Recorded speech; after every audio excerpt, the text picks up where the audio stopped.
And these, you see, the king and his men, when they looked at the giant, felt so small. But David came around because he'd been sent, if you remember, by his dad to bring some packed lunch for the older brothers and a few cheeses for the captain.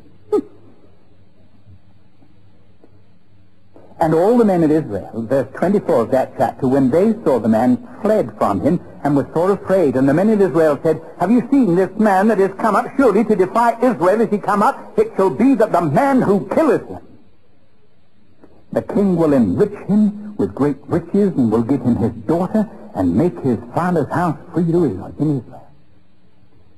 And David, you know, sort of talking to his older brothers and taking the cheeses, listened to their conversation. So finally he muscled up somebody and said, verse 26,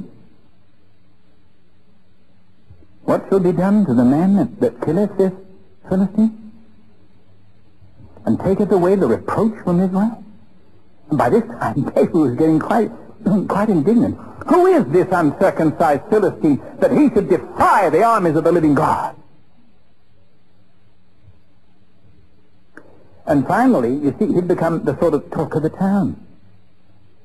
This was the whippersnapper. And they brought him to David. And they brought him to Saul. And in verse 32, David said to Saul, let no man's heart fail because of him. Thy servant will go and fight with this Philistine. And Saul, needless to say, said to David, thou art not able to go against this Philistine to fight with him, thou art but a youth, you're only a kid. He's a man of war from his youth. And then David told the story. He said, thy servant, verse 34, kept his father's sheep, and there came a lion and a bear, and took a lamb out of the flock. And I went out after him, and I smote him. Mind you, he said to the king, when I looked at the lion, he looked so big. But when I looked at God, he looked so small. So I killed him. And then that bear came, and that bear learned nothing from the lion. And when that bear came, he looked so big. And I felt so small. But then I looked at God, and God looked so big, and the bear looked so small, and I slew him too. Thy servant, verse 36, slew both the lion and the bear, and this uncircumcised Philistine shall be as one of them, seeing he hath defied the armies of the living God.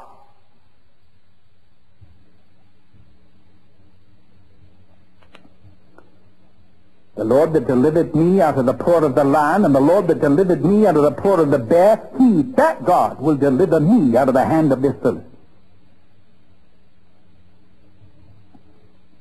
Not much point in arguing with David. And so said, go, and the Lord be with thee. Very pious thought. He'd much rather David go than go himself. And David, we're told in verse 40, took his staff in his hand, chose him 5 smooth stones out of the brook, and his sling in his hand. Of course, when the Philistine came, he mocked him and said, you think I'm a dog that you come out against me with a stick? And the Philistine cursed David by his God.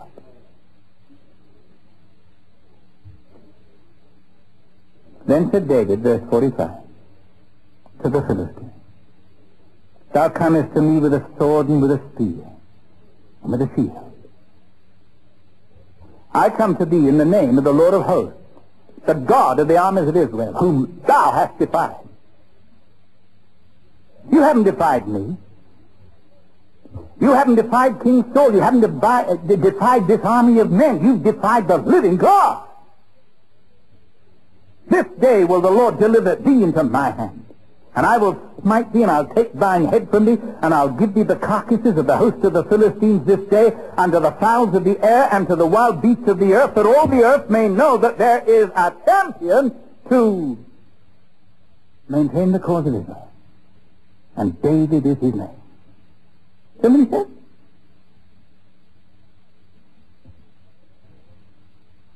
That all the earth may know that there is a God in Israel.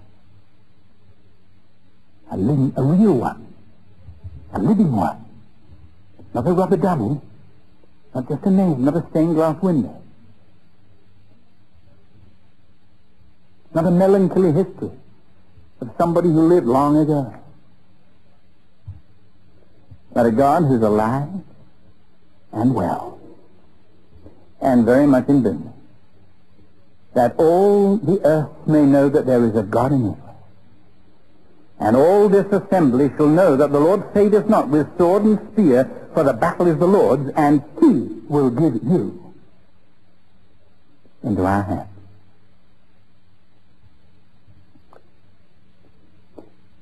And God said, I got a king. I got a king. You know, this is the supreme privilege that God has given to you and to me. To demonstrate precisely now, today, in the nitty-gritty of living on earth. He's given to you and to me the privilege of demonstrating, in no matter what walk of life we may be in, no matter what our human circumstance, that there does just happen to be in heaven a God who's big enough for the job. Have your family found that out? I mean, you mums and dads, by the way you confront your problems, do your children know there's a God in the land who's alive and well, and with whom you enjoy a living, intimate, dynamic, robust, adventuresome relationship? Are you a pastor of a church? Is your prime preoccupation to make quite sure that everybody knows there's a pastor in that particular church, or are you particularly concerned that everybody, pastor or no pastor, knows there's a God in that particular church who's alive and well? Teaching in a school, running a business downtown, pioneering some financial empire. What's your prime preoccupation? What are you primarily concerned about? That everybody recognizes just how smart you are in business? Or how fine you are a coach because your team always wins? What's your supreme preoccupation?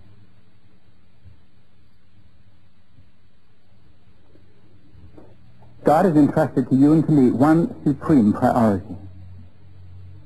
And that is, no matter whether it's in the home or in the business, or whether it's in school, or whether it's in church, whether it's on vacation, in every area of life, you and I are to demonstrate indisputably by the quality of lives that we live and the way we handle our problems,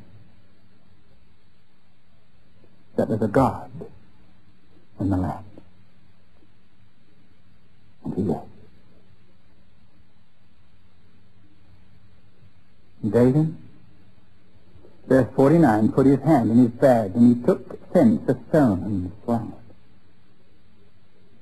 And he smote the Philistine in his forehead, that the stone sunk into his forehead, and he fell upon his face to the earth. So David prevailed over the Philistine with a sling and with a stone, and smote the Philistine and slew him, but there was no sword in the hand of David. No sword in his hand, but faith in his heart, in a God whose eyes run to and fro throughout the whole earth, not looking for a fat bank balance, not looking for a 3.5-inch chin, not looking for a whole string of academic degrees, not looking for some built-in inherent native talents and gifts, all of which are perfectly legitimate, and all of which, if God so pleases, he can use at his pleasure. That's not what he's looking for. He's just looking for any little girl, any little boy, any man or woman.